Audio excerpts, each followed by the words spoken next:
আমার গ্রামের চাচাতো বোন বেড়াতে এসেছে।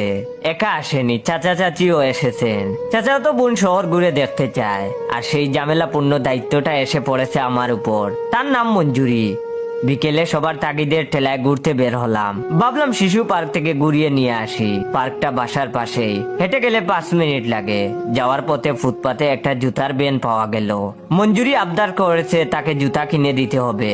কি আর করার, দিলাম কিনে। তবে সমস্যা একটা হয়েছে, সে একটু পরপর জুতা জোড়া ব্যাগ থেকে বের করে নাকের কাছে নিয়ে গড়ছে। তার নাকি নতুন জুতার গন্ধ অনেক ভালো লাগে, এজন্যই নাকি কিনেছে। আশেপাশের মানুষজন হা করে তাকিয়ে মঞ্জুরির কাণ্ড দেখছে। আমি তখন হাঁটতে হাঁটতে বললাম, মঞ্জুরি। সে বলল, যে ভাইজান কোন? আমি তখন বললাম, এই রাস্তার মধ্যে জুতার গন্ধ শুকতে হবে না, বাসায় গিয়ে মন ভরে শুকবা কেমন? তখন সে বলল, মনটা যে মানে না ভাইজান, ইচ্ছা করে হারাক্কন নয়া দুটাটা নাকের মধ্যে থাইসা দইরা রাখি। তারপর তাকে নিয়ে পার্কে এসে আরেক বিপদে পড়লাম।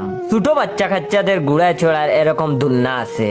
মঞ্জুরি এই দুলনাতে উঠতে চায়, কিন্তু দুলনা কর্তৃপক্ষ কোনো মতেই বড়দের উঠতে দেবে না। মঞ্জুরিও নাসুর বান্দা, দুলনাতে না উঠে সে কোথাও যাবে না। অবশেষে 3 ডাবল টাকা বেশি দিয়ে কর্তৃপক্ষকে রাজি করাতে পেরেছি।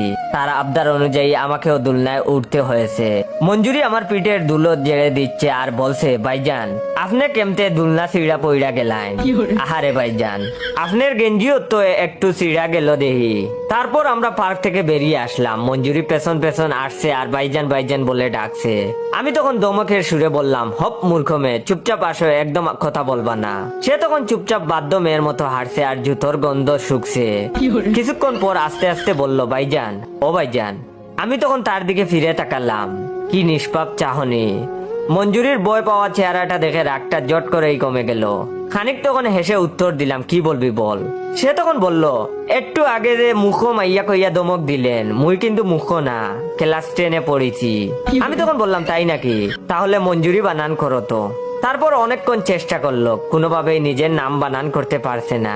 শেষে হাল ছেড়ে দিয়ে বলল, ভাইজান পারুম না, পড়ালেহা বইল্লা গেছি, একটু শিখাই দেন দেহি।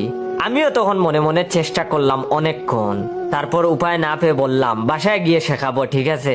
রাস্তার মধ্যে শিখলে বেশিক্ষণ মনে থাকবে না। মঞ্জুরি তখন জুতা শুকতে শুকতে মাথা নেড়ে সূচক সম্মতি জানালো। যদিও আমি ব্যক্তিগতভাবে ফুচকা পছন্দ করি না, তবুও সন্ধ্যায় মঞ্জুরিকে নিয়ে ফুচকা খেতে বসলাম। ভেবেছিলাম মঞ্জুরি খুশি হবে, কিন্তু সে ফুচকা খেয়ে খুশি তো হলোই না। উল্টো ফুচকাওয়ালাকে কিছু ভাষণ দিয়ে এলো। সে বলল, এই যে দোকানদার সাহেব, কি এর খাওয়ান এইগুলা? আলু ভর্তা দিয়ে রাখিছেন হুদাই, বিভিন্ন ভর্তা রাখবেন। সব মানুষে আলু ভর্তা পছন্দ করে না, মোল্লাইগা মাছ ভর্তা হইলে সুবিধা হইতো। তার এমন কথাবার্তা শুনে ফুচকাওয়ালা মামা আমার মুখের দিকে তাকিয়ে আছে। আমি তখন উনাকে কানে কানে বললাম, মামা কিছু মনে করবেন না, এই মেয়ে পাগল। তারপর আজকের মতো ঘোরাঘুরি এখানেই আমাদের শেষ হলো। বাসায় ফিরলাম। বাসায় ফিরেই আমি সবার কাছে নালিশ করলাম মঞ্জুরি কি কি কাণ্ড ঘটিয়েছে। সবচেয়ে গুরুত্ব সহকারে বললাম, রাস্তায় হেঁটে